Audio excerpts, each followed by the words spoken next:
Hello and welcome to the Goon Talk, back in with you guys for another show. For the first in what I'm describing as a lockdown series. Of course, everyone knows that we are currently in a state of isolation, in solitary confinement. And obviously, those of you that have been affected by this horrible thing, we wish you the best and hope that you are going to recover. But for the people, obviously, and everyone that is watching this and plans to, we're trying to put something on to quell the boredom, because I am bored right now. Lee, I've got Lee Judges on. Lee, how bored are you right now? I must admit, I'm starting to get there now. I've been watching all like the old games once a day, just watching an old game go through. But now I'm starting to get a little bit bored about that.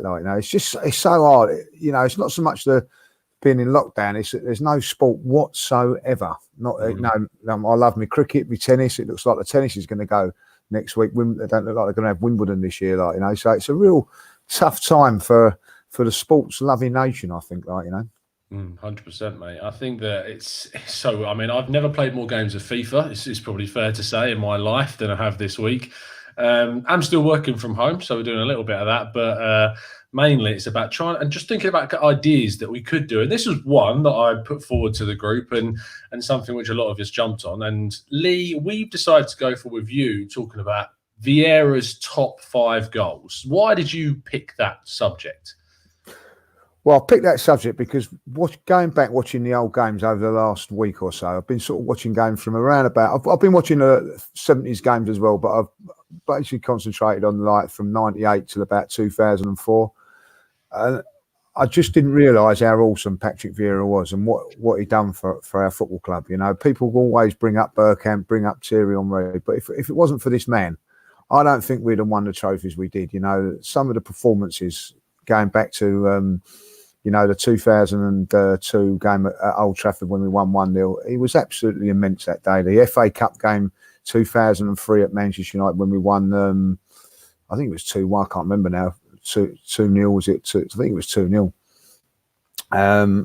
And he was awesome in that game. And the real big games, Tom, he always turned up. He always turned in the performances. Now I look back at cup finals and I look back at Thierry Henry was fantastic. The player as far as I'm concerned.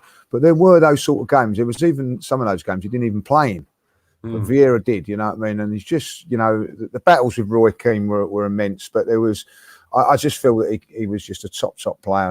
And for me, sadly missed as an Arsenal player. So I don't think we've ever replaced him or ever got near replacing him.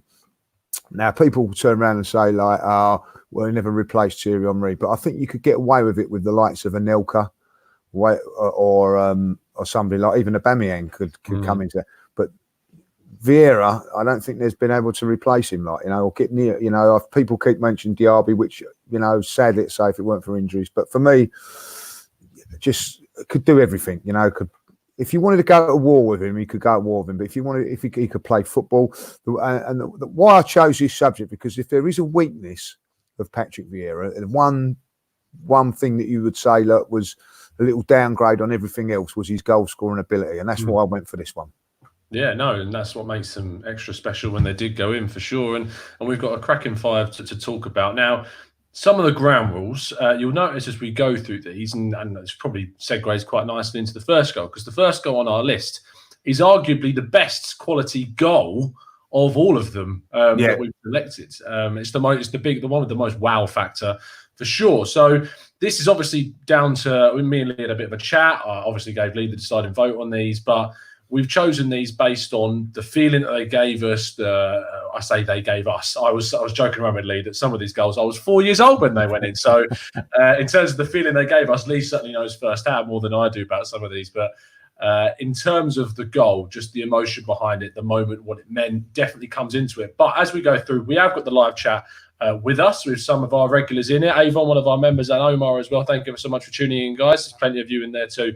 Please make sure you're putting in your thoughts and your comments as we go through this. And when we get to the end, maybe we can get some of your discrepancies and your disagreements with our 5. But let's jump straight into things. And Lee, we've gone with Vieira's goal against Newcastle in '98. Now, this is one of those where I was only a few years old. And having watched back and looked at these goals, as I said leading into it, this is probably the one with the most wow factor. Is that the reason why this is on the list? Yeah, definitely. This is the one that I just think it was probably his best goal, because for what it was. If I remember rightly, I think we was 4-0 up, 3-4-0 up.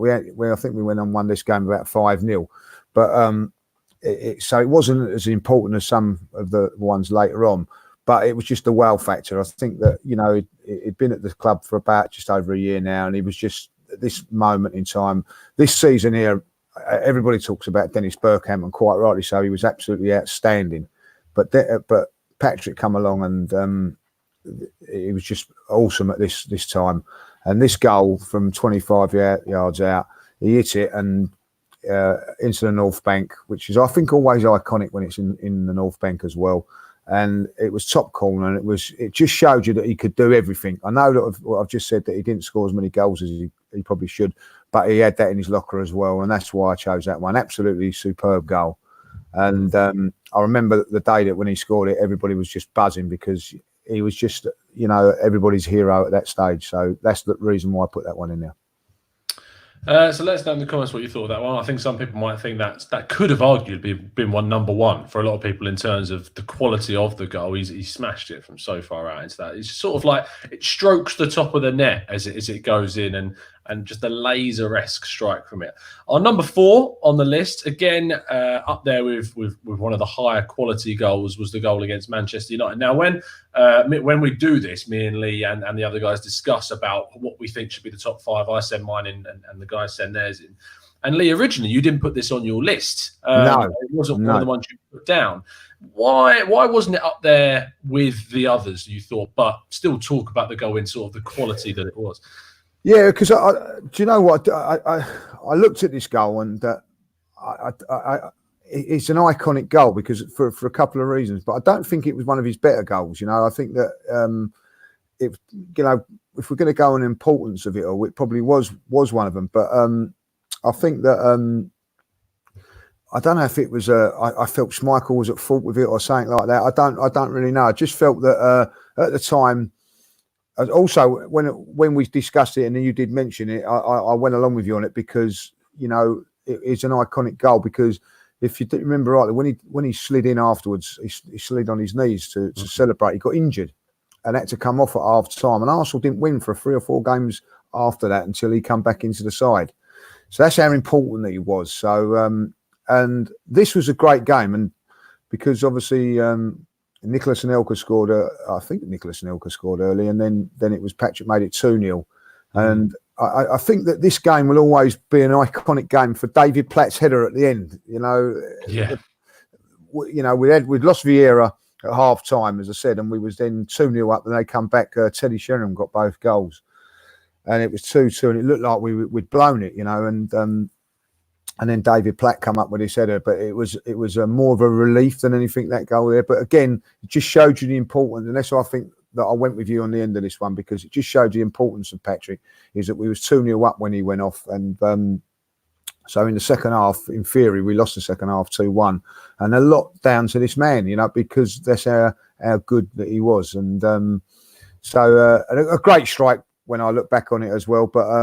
I'm going to have to say that I chose the over this one, the Patrick Vieira goal against Tottenham when we won 4-5, because it was against Tottenham, and I think probably I've gone on you with this one because it just probably I think when we had the discussion, I think he was right. Yeah, Prince reckons that this one was his number 1, I believe, in terms of his goals, but. It's just the way that it curls into the top of the net. You don't see goals like that. I can't think of a goal that was quite like, because he's coming round. He approaches it by coming round the ball and then sort of curls it across the keeper. Was it Schmeichel that was in goal? It was, wasn't it? Yeah, it was Schmeichel. Over the top of Schmeichel. So I really love it as a goal. Obviously, the being against Manchester United, the rivalry between the two clubs at the time as well. But this is sort of where we now get into the realm of the goals with the meaning behind them. And our next two goals are in the same season. And I think some of them might have them the other way around, but I think that we've got it in the right way. But we'll talk about our number three. Our third goal, number three, is the goal against Leicester, which sort of solidified Arsenal's unbeaten season. Why is this not higher up in your estimations, Lee? Well, I think, for me, because it's a tough one. This goal was a great goal, not just but it was a tapping, but the football before it showed you what he'd done. He scored a few goals like this, come to think of it. But I just feel that it was the reason that this is in there, probably because of what it was on that day. We was 1-0 down, if you remember, or you won't probably. Will you remember this? Yes, How old was you when you was it? How old was you? I was 10. So you'd remember this, and we was it Dickov that scored the goal? I believe it was. I think who's that? Dickov. I think Dickov. Yes, Paul Dickov scored for them in the first half, and we played poorly in the first half. And you're just thinking, this was a formality, by the way. This game was a formality. We was going to win this game. They were already relegated. We're going to go the whole season unbeaten. Typical Arsenal. 3 or 4-0 at half time. We were poor, 1-0 down, and I worried. That we didn't feel that we could get back into the game. Again, Patrick Vieira took the game by the scruff of the neck. I recall Ashley Cole got brought down for a penalty, and I think the player got sent off, if I remember rightly. And obviously Thierry Henry took the penalty 1-1. We was then never going to lose it. We was always going to draw it. But for Patrick, who I felt was immense in this season, as good as anything I'd seen, and for him to get the goal, and it's just the way that he done it as well, little tap in, and it was nonchalant, if I'll be honest, and it was an iconic moment. We knew then that when that ball went in, it sealed the unbeaten run. There was no way that we was going to concede 2 goals against Leicester with 10 men, and hence the celebrations after that, which was fantastic. Yeah, I mean, his celebration for a goal that's sort of the winning goal of that game. He didn't celebrate in a very excitable way. He looked just relieved, didn't he, after he scored that goal, that they'd done it, that we sort of got past that scare, and then we could take the season. But our number 2 is a goal from slightly earlier on, which is the goal which sort of knocked out the other main competitors of the season, Chelsea, in that year. At the Bridge, where Vieira got I believe it was his first goal of the season when he scored it. So I remember the commentary being that he hasn't scored this season, he has now. So why is this goal for you ahead of the Leicester goal? This because Chelsea were challenging us for the title this part of the season, and this was a key game. And we went to Chelsea feeling confident, and in I think it was the first minute, very, very early on anyway, Patrick gave the ball away and Chelsea scored. So we was a goal down, and you think, oh no, Chelsea, this could be it again. Chelsea, they were a good side then. I think they come second that year. So it was an important game, so important for the title. And I with this goal, I think that Dennis Bergkamp has to take so much praise for it as well, because the pass just dissects the whole of this Chelsea midfield, and the finish is a very, very cool finish from Patrick as well, and that got us back into the game. And of course, I don't know if you remember this one, but Edu got the winner from I think it was a deflection from a corner, and him and Vieira that day just run the show in the second half, and it was just not just for his goal, but his all-round play on that day. And I always feel this with Patrick, that when he played in the big games, when it mattered, he was always at the front of it all. Cup finals, he was bossing them. These sort of big games, he was there. Now, I'm not criticising Thierry Henry by no shape or form, but sometimes Thierry didn't show up in these big games, the cup finals. I know it's a little tougher for a forward than a midfield player. So what you need is your captain, your leader in the midfield and in that battle, and that's what he was. And it's such an iconic goal, and it really, I think, propelled us not only to stay unbeaten that season, but also to go on and win the league. And that is the importance of that goal.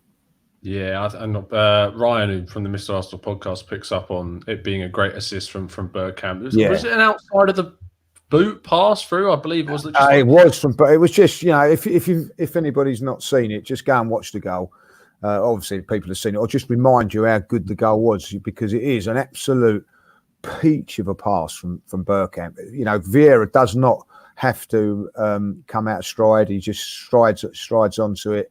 It's just a fantastic goal, fantastic finish. And, you know, William Gallas then, I think, was the defender. I think he's in the picture there. Was probably at the height of his game there as well. You know, just bamboozles them all with the pass. And, I love that goal. And against Chelsea, you know, who were starting to make tracks to what they become, was a iconic moment for me. 100%. And then that leads us on to what is arguably the most iconic Patrick Vieira celebration. There's lots of pictures from it. One's obviously in the thumbnail, and there's this one. Why, very simply, Lee, why is this your number one Patrick Vieira goal? This is the number one because it's against them. It's in the semi-final, right? And the hurt will always hurt from 91 when they stopped us winning the double in 91. Now, unbelievably, we actually went to the final this year and lost to Liverpool, but that's him. It doesn't matter. The semi-finals were 1-1 because obviously in 91 they beat us. In 93 we beat them. So this was the next one. This is a game. If anybody's not seen it, go and have a look at it or can't remember it. We absolutely dominate them. Totally dominate Tottenham from that, but they're actually 1-0 up at this stage, and you're thinking, oh, we've been missing chance after chance.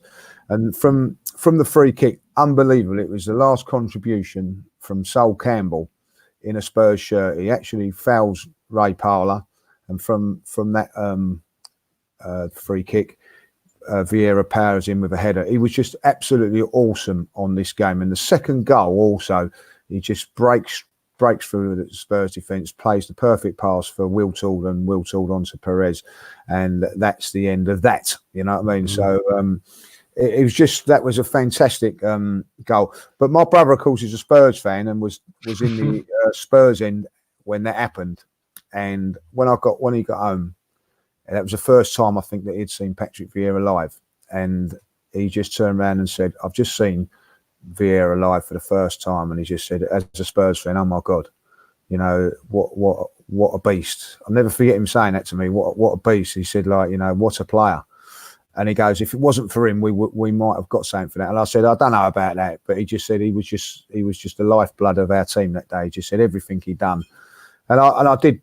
I watched this game about 3 or 4 days ago, all the way through, and you know, he was absolutely outstanding, and when he runs off, you could see the passion. I think that's the importance. You know, there are a little few indiscretions with Vieira. Where there was a couple of times when he could have left, which will always be a little bit of a black mark on him. But you could see the passion, you know, and what it meant to him when he scored that goal, and what, you know. And I felt that there was a rapport from him from day one, when the first day he come on at Sheffield Wednesday, to the day he left, of course, with the iconic penalty against Man United. So for me, you know, one of the best ever players to play for us. I don't think, I'd be very, very surprised. Everybody done their 1 to 11 that he's not in it. Yeah, I think that it might be one for a video actually, but the two that I put in midfield is always Vieira, and then from watching back clips is Liam Brady as my 2 centre midfielders. So whenever I say that, I get, what, you're like 12, why are you talking about Liam Brady? But if like you watched the way the Irishman played, like in like on the pitch where you couldn't play the football that he seemingly played on those pitches, that's what I take away most from that. But Patrick Vieira, unbelievable player, absolutely brilliant stuff. And I think we've made a solid 5 there, at least. So solid. I think they're solid. You know, it's all about opinions, isn't it? But it's been you know, like, it's good just to go over it, like when you're in isolation or something like that, just to go over something and just remember how good that he was. And I think that myself, I sort of, because he was so reliable, you just sort of tend to just not dismiss him, but just think like, oh, you don't realise how good he actually was. And Mm. if you ever get a chance, I'll just go back and watch the 2003 FA Cup final against Man United. It was more famous for when Alex Ferguson kicked the boot at David Beckham and cut his eye open after. There was a lot of that. Go back and watch that performance for Patrick Vieira. I'm telling you, I mean, 6 players would be sent off in the game now. It was just an awesome game, and he was just absolutely. Him and Perez, I think it was, in played centrally that day. Like, were just absolutely outstanding. I think Edu was playing as well, and you know, very very underrated player, by the way, Edu. But like, you know, Vieira, Edu, or Gilberto, it was just a magnificent. And you know, people will always go on about Vieira and Petit, but you know, the Edu and Gilberto partnerships was just as good. And Ray Parlour played in there a few times with him as well. You know, and whoever he played alongside just seems to play well as well. So there's a little coincidence there. You wouldn't want to play up against him. No, because he had everything. You know, if you wanted to go to war with him, he'd do you. If you wanted to play football, he could do you. And I just feel that, you know, as a midfield player for myself, you know, I wouldn't have wanted to play against him. It just wouldn't have, you know, he was that good. For sure. So that was our Patrick Vieira top 5 goals. Hope you've enjoyed it. Please make sure you drop a like on the video and subscribe to the channel if you're new. You can find Lee on Twitter at LeeMarkJudges. You can find us at the Gooner Talk TV. And we've got plenty more of these coming up. Tomorrow we're going to be, if the schedule works, we're going to be chatting with John about Arsenal's top 5 playmakers of the last decade. So that could be quite an interesting one to look at. I'll be able to talk a bit more on that one, Lee. I'm not talking about things that happened when I was 4 years old. Yeah, that's it. Wind me up, go on, like, you know, make me feel old. It's bad enough, isn't it? I'm not trying to grow a beard at the moment. I just thought, like, for saying to do in isolation. I feel because I'm in isolation. I thought, well, I ain't doing nothing, so I might as well see if I can grow one. It's you know, it's more grey than anything, but I'm having a go anyway. Like, you know, something to do in it. Keep it up. Right, we'll see you again very, very soon. And as always, up the Arsenal.